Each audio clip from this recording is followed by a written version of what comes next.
모든 것이 은혜입니다. 특별히 이번 신년 특별 새벽 기도를 통해서 우리가 그 사실을 깊이 깨닫고 또 그 은혜를 통해서 소망으로 나아가는 우리 모두가 되기를 축원드립니다. 누군가를 위해서 선물을 준비해 본 적이 있습니까? 사랑하는 아내나 사랑하는 자녀나 또는 사랑하는 부모님 또는 사랑하는 연인을 위해 선물을 하고자 할 때 선물을 하려는 사람의 마음은 아직 선물을 하지도 않았지만 이미 기쁨과 기대로 충만합니다. 무엇을 선물할까 고민하는 그 시간이 그렇게 괴롭거나 귀찮지 아니하고 오히려 즐겁고 행복합니다. 상대방이 무엇을 받고 싶어 할까? 이것을 받고 나면 상대방이 어떠할까 생각하며 마냥 신이 납니다. 선물을 해본 적이 없는 표정으로 저를 지켜보시는데 몇 년 전에 결혼한 지 20년이 돼서 아내를 위해서 그동안 열심히 옆에서 지켜주고 또 사모의 자리를 사느냐고 고생한 아내를 위해서 무엇을 선물할까 고민하면서 이리저리 살펴보는데 그 시간이 지루하지가 않더라고요. 이걸 하면 아내가 어떻게 생각할까? 이걸 하면 아내가 정말 좋아할까? 이런 생각 저런 생각을 하면서 선물을 준비하고 있는 저는 이미 행복했습니다. 결국은 우리 태평 보석에 양태진 장로님이 추천해 주시는 그것을 구입을 해서 아내에게 선물을 했는데 너무 기뻐하고 너무 즐거워하는데 그 모습을 바라보는 저의 모습도 행복했습니다. 이처럼 우리에게 은혜 베푸시는 하나님의 마음도 그러합니다. 우리에게 선물을 주고자 하시는 하나님의 계획은 우리의 생각보다 훨씬 더 오래되었습니다. 세상을 창조하실 때 저 우주에 떠 있는 수많은 별들 가운데 하나님은 별 하나를 택하시어 우리에게 선물을 주고자 하시는 그 하나님의 계획을 실행하십니다. 우리는 그 별을 지구라고 하지요. 하나님은 마치 선물을 준비하고 포장하는 사람들처럼 하나하나 정성껏 창조하셨습니다. 그리고 그 모습을 보시고 하나님은 기뻐하셨습니다. 창세기에만 하나님께서 보시고 좋아하셨다라는 말씀이 6번 등장합니다. 그만큼 하나님은 우리를 위한 선물, 우리를 위한 은혜를 준비하시며 행복했습니다. 그렇게 하나님께서 창조하신 세상은 아름답고 완전했습니다. 모든 것이 평화로웠고 그곳에는 기쁨이 가득했습니다. 다윗은 이러한 하나님과 세상을 시편 8편 1절에서 이렇게 이야기합니다. 여호와 우리 주여, 주의 이름이 온 땅에 어찌 그리 아름다운지요, 주의 영광이 하늘을 덮었나이다. 그리고 하나님은 이렇게 창조한 세상을 아무런 조건 없이 바로 우리 인간에게 선물로 주셨습니다. 하나님은 그 어떤 공로나 조건을 요구하지 않으시고 은혜로 우리에게 주신 것입니다. 그리고 인간은 언제나 하나님을 찾고 그 하나님을 만나 대화하며 하나님으로부터 선물로 받은 이 세상을 다스리고 번성케 했습니다. 온 세상은 그야말로 하나님의 아름다움과 영광으로 가득하였습니다. 그리고 인간은 하나님으로 인하여 기뻐하며 그 하나님의 영광이 되었던 것입니다. 하지만 이런 기쁨은 그리 오래가지 않았습니다. 아담은 마치 선물의 실증이라도 난 것처럼 사단의 거짓말에 속아 하나님을 거역하고 불순종하고 말았던 것입니다. 이처럼 사단은 하나님과 하나님의 말씀을 불신하게 합니다. 이걸 반대로 생각해 보시기 바랍니다. 하나님을 또 하나님의 말씀을 불신하게 하는 것, 그것이 바로 사단이 하는 것이라는 사실이에요. 하나님이 우리에게 말씀을 주셨습니다. 새 은혜를 기억하며 소망으로 나아가라 라고 말씀하십니다. 그런데 나는 여전히 과거에 붙잡혀서 은혜보다는 원망과 불평 속에 있다고 한다면 소망으로 나아가야 하는데 여전히 내 자신을 보고 있어요. 내가 가진 것, 내가 할 수 있는 것, 이것밖에 되지 않는데 여전히 세상을 바라보고 있어요. 세상은 여전히 나를 두렵게 하고 불안하게 하는데 그래서 소망으로 나아가지를 못하는 거예요. 이것이 당연한 것이 아니라 이런 마음을 우리에게 주는 것이 바로 사단이라는 거예요. 뭐 다른 게 있겠어? 그저 하룻밤 자고 나니까 2026년이 되었다고들 사람들 떠드는데, 그런데 어제와 똑같을 뿐인데 달라진 것이 아무것도 없는 것 같은데. 하지만 사랑하는 성도 여러분, 우리가 하나님과 그 하나님의 말씀을 신뢰하면 우리의 하루하루는 달라지는 것을 믿으시기 바랍니다. 어제와 오늘은 우리 다른 존재예요. 성령께서 우리를 매일매일 새롭게 태어나게 하시는 줄 믿으시기 바랍니다. 실제로도 그렇습니다. 우리는 깨닫지 못하지만 하나님이 우리에게 주신 그 유전자가 우리를 계속 이 모습을 유지하고 있게 만드는 것 같지만 실제로 물리적으로도 우리의 몸에 있는 모든 세포는 매일매일 새롭게 태어나고 있다는 사실이에요. 아니요, 만약 태어나지 않으면 우리는 살 수가 없습니다. 우리의 위, 우리의 대장, 그것이 역할을 할 수가 없어요. 매일 죽고 새롭게 태어나야만, 그래야만 내 몸에 들어오는 그 모든 것을 감당하고 내 삶을 유지케 하는 것입니다. 또한 하나님은 우리의 그 모든 날들을 새롭게 하시는 하나님이심을 믿으시기 바랍니다. 여러분 자신도 그렇고요, 다른 사람도 마찬가지예요. 과거로 그 사람을 보지 마세요. 이전에 저 사람이 나를 힘들게 했는데, 저 사람은 내 편이 아닌데, 과거의 모습으로 그를 규정하지 말고 오늘 내 앞에 새롭게 태어난 존재로 그를 바라보면 우리가 용납하지 못할 사람은 아무도 없다는 사실이에요. 어제의 적이, 어제의 원수가 오늘 오히려 내 편이 되어지고 그가 내 우군이 되어진다는 사실, 어떻게 해요? 하나님께서 그렇게 행하시는 것입니다. 우리는 서로를 그렇게 바라봐야 돼요. 그 사람의 과거에 이전에 행하였던 실수와 잘못과 그 모습으로 그를 규정한다면 우리는 결코 하나 될 수 없습니다. 사랑할 수 없어요.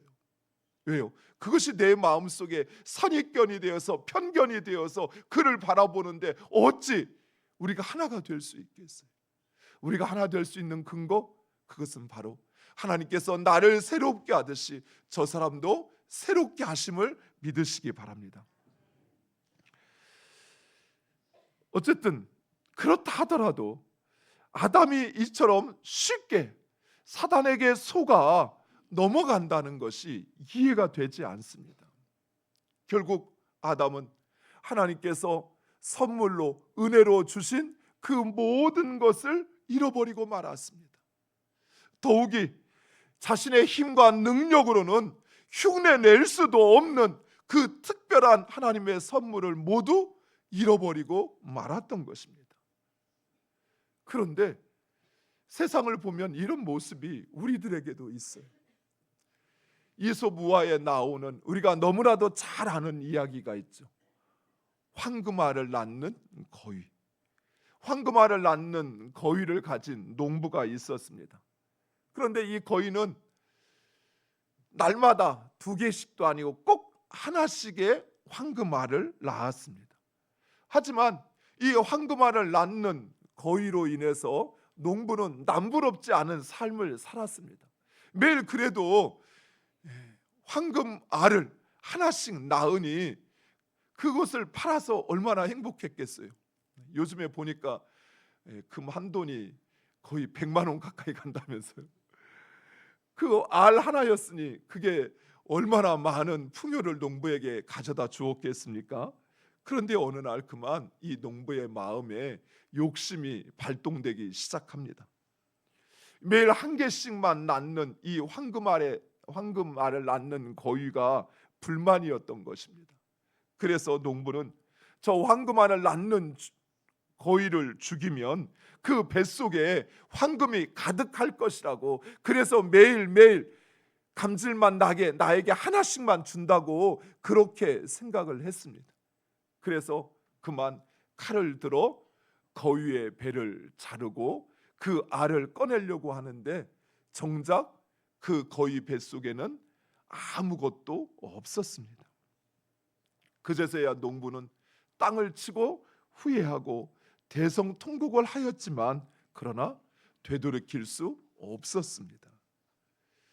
사랑하는 성도 여러분, 이 탐욕스럽고 이 어리석은 농부의 모습이 바로 우리의 모습은 아닌가요? 우리 곁에 있어서 그것의 소중한 가치를 알지 못하고 또 때로는 더 많이 가지려고 하는 내 욕심에서야, 그래서 그것을 잃어버리고 나서야 그것의 소중함을 깨닫는, 너무나도 자연스럽게, 아니 너무나도 당연하게 내 옆에 있어서, 그래서 그것이 내 것인 양 그것의 가치와 소중함을 알지 못하다가 내 곁을 떠나고 나서야, 그것을 잃어버리고 나서야, 그제서야 그것의 소중함을 깨닫는 그 우리의 모습이 진정 아담의 모습이 아닐까요? 죄의 결과는 아담이 생각한 것보다 훨씬 더 심각했습니다. 인간은 하나님을 피하여 숨게 되었고 내 몸처럼 여겼던 그 아내를 이제는 갈등하고 대립하고 항상 평안함 속에 있었던 그 심령 속에 수치심과 불안을 느끼기 시작했습니다. 궁극적으로 평화를 잃어버렸습니다. 죽음과 영원한 멸망에 이르게 되었습니다. 또한 이런 죄의 영향력은 곧바로 그 효력을 드러내기 시작했습니다. 사랑으로 낳은 두 아들이 시기심에 그만 하나를 죽이고 말았습니다. 세상은 거짓과 불의와 악과 부패로 가득하였습니다. 하지만 하나님은 그런 인간조차도 포기할 수 없었습니다. 그래서 하나님은 진노 중에도 긍휼을 베풀어 은혜의 이야기를 계속해서 써내려 가십니다. 먼저 하나님은 죄된 인간이 에덴 동산에서 남아 만약 생명나무를 먹게 된다면 그 죄의 상태로 영원히 살아야 할 것을 아시고 하나님은 에덴에서 아담과 하와를 쫓아내십니다. 그래서 구원받을 수 있는 그 기회를 허락하셨던 것이, 사랑하는 성도 여러분, 하나님께서 때로는 우리를 평안하고 안정된 자리에서 내몰 때가 있습니다. 하나님께서 때로는 우리가 당연하게 가지고 누렸던 그것을 하나님께서 우리에게서 빼앗아 갈 때가 있습니다. 그럴 때 우리는 하나님 왜 나를 이 고난으로 내모십니까? 하나님 왜 내 것을 빼앗아 가십니까? 라고 생각할 수 있습니다. 그러나 하나님께서 우리의 삶 가운데 행하시는 일은 그 모든 것이 선합니다. 따라서 하나님께서 나의 것을 빼앗아 가거나 또는 나를 에덴에서 다른 곳으로 내몰 때, 그때 오히려 하나님은 내 인생 가운데 나를 위하여 행하시고 있다는 사실, 여러분 그것을 확신하시기 바랍니다. 이처럼 하나님은 우리 자신보다 우리를 더 잘 아시며 그리고 우리를 사랑하십니다. 사랑하는 성도 여러분, 하나님의 뜻이 우리의 삶의 최선인 이유가 바로 여기에 있습니다. 하나님은 나에게 무엇이 최선인지 아시고 그리고 우리를 그 길로 인도하신다는 사실이에요. 내 눈에는, 내 생각에는, 내가 듣기에는, 내가 판단하기에는 오히려 그 길이 나를 힘들게 하는 것처럼 생각할 수 있어요. 아니 저 사람만 없으면 좀 내가 편하게 일할 수 있을 것 같아요. 하지만 오히려 하나님께서 나로 하여금 그 상황으로 내모시는 것은 나를 푸른 초장, 쉴 만한 물가로 인도하시기 위한 하나님의 선하신 뜻과 계획임을 믿으시기 바랍니다. 두려워하지 마세요. 불안해하지 마세요. 에덴에서 쫓겨난다고, 그동안 잘 누렸는데 이제 그 모든 것을 잃어버렸다고 여러분 염려하지 마셔요. 오히려 하나님께서 나를 더 좋은 곳으로 인도하심을 믿으시기 바랍니다. 두 번째, 하나님은 위기의 순간마다 하나님의 사람들을 보내시어서 우리를 구원하시는 은혜로우신 하나님이십니다. 세상이 죄악으로 관영하자 하나님은 세상을 물로 심판하시기로 작정하십니다. 하지만 하나님은 노아를 통해서 인류를 구원하십니다. 7년간의 가뭄과 기근으로 인해서 야곱과 그의 가족들이 이제 굶어 죽을 위기에 놓였습니다. 하지만 하나님은 이미 벌써 요셉을 애굽으로 보내시어서 야곱의 가족을 구원하시기 위한 하나님의 구원 계획을 준비하고 계셨던 것입니다. 뿐만 아니라 그것은 아브라함에게 약속하신 내 민족을 큰 민족으로 이루시겠다고 하신 하나님의 그 원대한 계획을 이루시기 위하여 그 모든 일을 행하신다는 사실입니다. 이처럼 하나님은 우리가 위기에 놓일 때마다 항상 하나님의 사람들을 보내 우리를 위기 가운데서 구원하실 뿐만 아니라 하나님은 여전히 우리와 함께하고 있다는 사실, 하나님은 우리를 포기하지 않는다는 사실을 우리로 알게 하십니다. 사랑하는 성도 여러분, 하나님은 어떤 상황 속에서도 우리와 함께 하심을 믿으시기 바랍니다. 심지어 우리가 흔들릴지라도 하나님은 우리를 붙드십니다. 마지막으로 하나님은 예수 그리스도를 통해 그 은혜의 이야기를 이어가게 하십니다. 우리 디모데후서 1장 9절의 말씀 화면을 보고 함께 읽겠습니다. 하나님이 우리를 구원하사 거룩한 소명으로 부르심은 우리의 행위대로 하심이 아니요 오직 자기의 뜻과 영원 전부터 그리스도 예수 안에서 우리에게 주신 은혜대로 하심이라. 아멘. 그렇습니다. 우리를 향한 하나님의 은혜 이야기는 세상을 창조하실 때부터 시작하여서 그리고 예수 그리스도에 이르러 절정을 이루게 됩니다. 만약 우리가 행한 대로 하나님께서 판단하시고 심판하신다면 인류는 이미 2000년 전에 멸망했을 것입니다. 하지만 하나님은 2000년 전 오직 은혜로 예수 그리스도를 이 땅에 보내시어서 우리의 모든 죄의 문제를 해결하시고 십자가에서 죽으심으로 은혜의 이야기를 이어가게 하신 것입니다. 무엇보다도 예수 그리스도는 하나님께서 은혜로 우리와 함께 하심을 보여주는 결정적인 증거입니다. 예수님은 하나님께서 우리를 얼마나 사랑하시는지, 그리고 그 하나님께서 우리의 행복에 얼마나 많은 관심을 갖고 있는지를 보여주는 증거입니다. 바로 그 하나님의 은혜가 예수 그리스도를 통해서 우리에게 나타난 것입니다. 사랑하는 성도 여러분, 하나님은 자신의 독생자를, 자신보다 더 소중한 자신의 독생자를 우리를 위하여 세상에 보내시고 고난과 죽음 가운데 내어주실 만큼 우리를 사랑하시는 은혜로우신 하나님이십니다. 그 하나님께서 2026년 우리를 위해서 행하지 못하실 일이 있을까요? 자신의 독생자를 내어주신 하나님께서 2026년 우리의 삶 가운데 행하실 일을 위해서 그 능력을 하나님께서 행하지 않으실까요? 사랑하는 성도 여러분, 예수 그리스도로 구원받은 우리가 바로 이제 그 은혜 이야기의 결론이라는 사실입니다.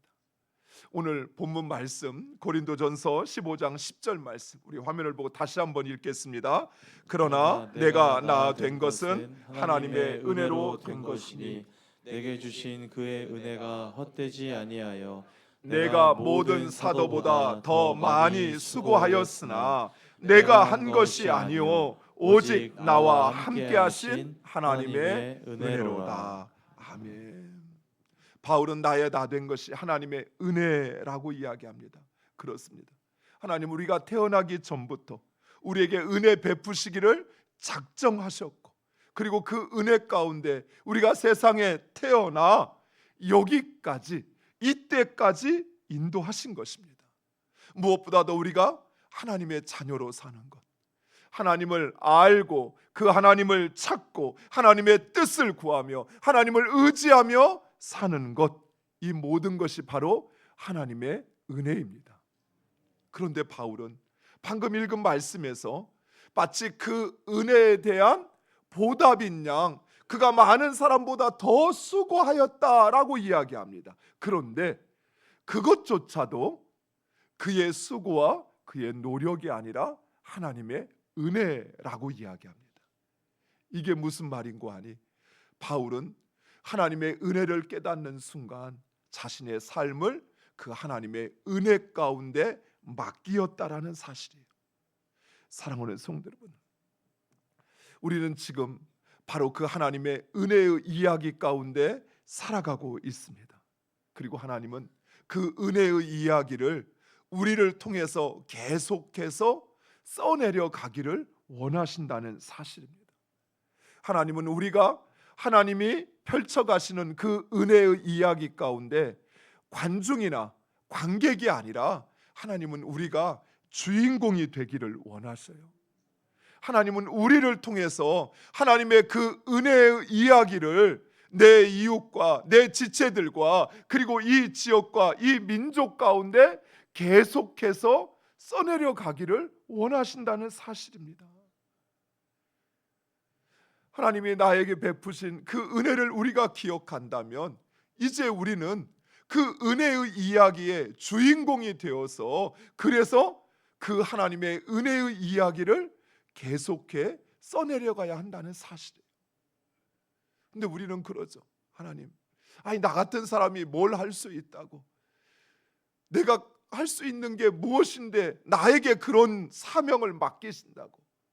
사랑하는 성도 여러분, 하나님이 찾으시는 사람은 완벽한 사람이 아닙니다. 하나님이 찾으시는 사람은 하나님의 그 은혜에 자신을 맡기는 사람입니다. 바울이 똑똑해서, 바울이 잘나서, 바울이 능력이 있어서 복음의 사명을 감당했다고 생각한다면 그것은 오산입니다. 그렇지 않습니다. 바울이 복음을 전하는 그 모든 순간들을 보면 오히려 바울이 한 것은 그저 매맞고 고난당하고 옥에 갇히고 쫓기고 도망치고 행한 것밖에 없어요. 하지만 하나님은 그 바울을 통해서 예루살렘에서 시작된 이 복음을 온 유대와 사마리아와 땅끝까지 이르러 그 복음을 편만하게 하셨던 것입니다. 바울은 오직 자신의 삶을 하나님께 맡겼어요. 매맞을 때도, 옥에 갇혔을 때에도, 쫓겨 도망칠 때에도, 배를 타고 풍랑으로 인하여 파선의 위기 가운데 놓였을 때에도 바울은 자신의 삶을 하나님의 은혜 가운데 맡겼습니다. 그리고 하나님은 그런 바울을 통해서 주님의 복음이 유럽으로 또 땅끝으로 전할 수 있도록 행하셨던 것이. 사랑하는 성도 여러분, 2026년 하나님은 우리가 우리의 삶을 하나님의 그 은혜에 온전히 맡기기를 원하십니다. 여러분이 하나님께 여러분의 삶, 여러분의 문제, 여러분의 어려움, 여러분의 가정, 여러분의 직장, 여러분의 앞날을 하나님께 온전히 맡기신다면 그러면 하나님은 그 삶을 책임져 주실 것입니다. 사랑하는 성도 여러분, 그 하나님께 맡기는 게 무엇일까요? 그것은 바로 우리가 끊임없이 하나님 앞에 기도하는 것입니다. 하나님 앞에 기도함으로 내 삶을 하나님께 맡길 때 하나님, 내 삶의 주인이 되시어서 주의 은혜로 다스려 주시옵소서 기도할 때 하나님은 우리의 삶 가운데 일하시고 역사하십니다. 사랑하는 성도 여러분, 한 가지만, 자녀를 위해서 우리가 할 수 있는 게 무엇일까요? 그저 뒷바라지 해주고 공부할 수 있는 것, 그 상황을 만들어주는 것이지만 정작 그 상황 가운데 자신의 삶을 개척해 가는 것은 자녀잖아요. 그 자녀의 마음을 주장하고 그 뜻을 열어서 그로 하여금 세상을 두려워하지 않고 세상을 향하여 나아갈 수 있게 하는 것, 그것은 바로 하나님이십니다. 그렇다면 우리는 그 자녀를 하나님께 맡겨야지요. 내가 돈 주고 내가 공부할 수 있는 환경을 만들어주면, 그러면 우리 자녀가 잘할 거라고 하는 우리의 생각, 그것은 아주 작은 것이, 하지만 하나님께 맡기면 하나님께서 그를 책임져 주시고, 그리고 그를 통한 하나님의 뜻을 이루심을 믿으시기 바랍니다. 우리의 가정도 마찬가지예요. 여러분의 직장과 사업장도 마찬가지입니다. 여러분의 앞날도 마찬가지입니다. 하나님의 그 은혜 가운데 맡기시기 바랍니다. 그러면 하나님은 2026년 우리의 삶 가운데 하나님의 크고 놀라운 일들을 행하실 것입니다. 이 시간 우리 주신 말씀 붙잡고 함께 3번 나눠서